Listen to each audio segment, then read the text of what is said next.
Eleanor Vance had always been a quiet woman, accustomed to living in the shadows.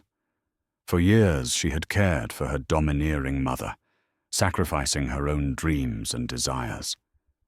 But now her mother was gone, and Eleanor found herself adrift, living with her sister and brother-in-law, who treated her more like a burden than family. One day, a letter arrived. It was from Dr. John Montague, an anthropologist with a peculiar interest in the supernatural.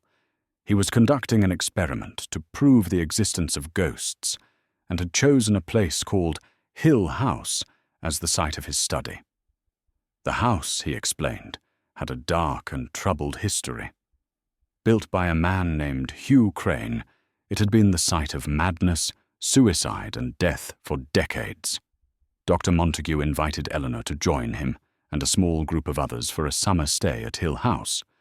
For Eleanor, this was an opportunity to escape her dreary life and finally do something for herself. She accepted the invitation without hesitation, despite her sister's protests. Eleanor packed her belongings and set off on the long drive to Hill House. The journey was uneventful at first, but as she drew closer to her destination, the landscape grew more desolate. The roads narrowed, the trees thickened, and the sky seemed to darken even though it was midday. Finally, she arrived.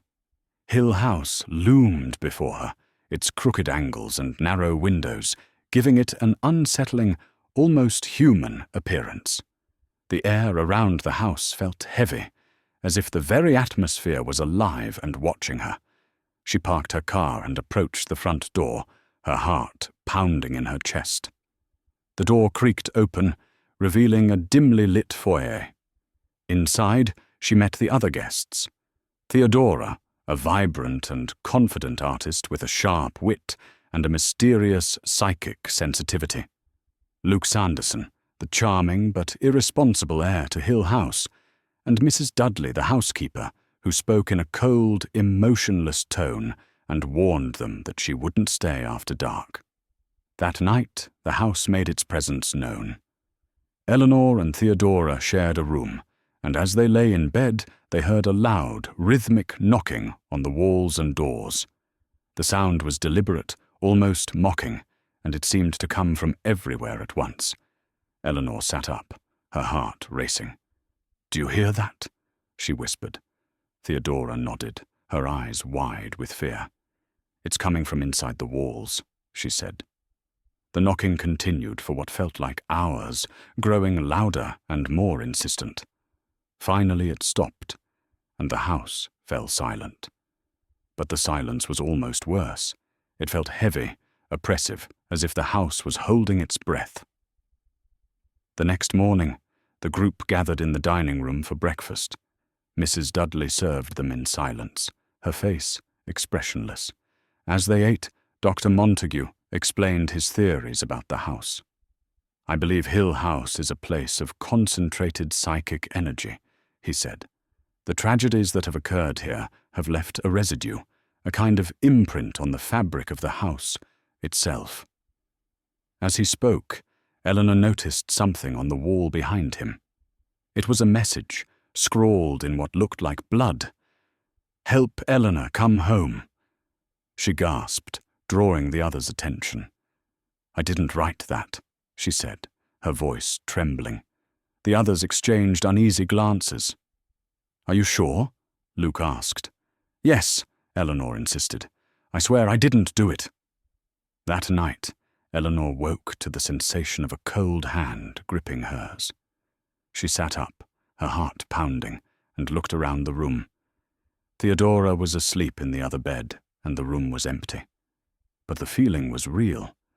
So real that she could still feel the icy imprint on her skin. She lay back down, trying to calm herself, but sleep didn't come easily. The next day, the group decided to explore the house. They started with the nursery, a room that had been locked for decades.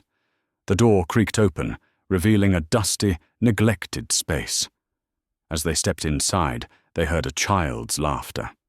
It was faint, almost musical, and it seemed to come from nowhere and everywhere at once. "Do you hear that?" Theodora asked, her voice barely above a whisper. Eleanor nodded, her heart racing. The laughter grew louder, and then they saw it, a rocking chair moving on its own. One night, the group was trapped in a hallway that seemed to stretch endlessly. The walls closed in around them, and the air grew thick and suffocating. They heard a deafening crash and found themselves back in the main hall, shaken but unharmed. The final night was the worst. Eleanor, in a trance-like state, climbed the spiral staircase to the tower. The others tried to stop her, but she was determined to reach the top. At the summit, she stood on the edge, ready to jump. Theo and Luke managed to pull her back, but Eleanor was no longer herself. She screamed that the house was her true home and that she would never leave. Dr. Montague realized the house had claimed her, and there was nothing they could do to save her. The next morning, the group decided to leave. But Eleanor refused. In a final act of defiance, she stole Luke's car and drove it into a tree, killing herself. Her last thoughts were of the house, welcoming her home. The survivors left Hill House, forever changed by their experience. And the house? It remained, as Shirley Jackson writes. Hill House, not sane, stood by itself against its hills, holding darkness within. It had stood so for 80 years, and might stand for 80 more.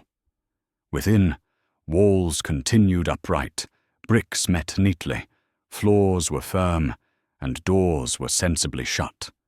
Silence lay steadily against the wood and stone of Hill House, and whatever walked there, walked alone. And that, my friends, is the story of the haunting of Hill House. Don't forget to give this video a thumbs up and subscribe. Thank you for watching.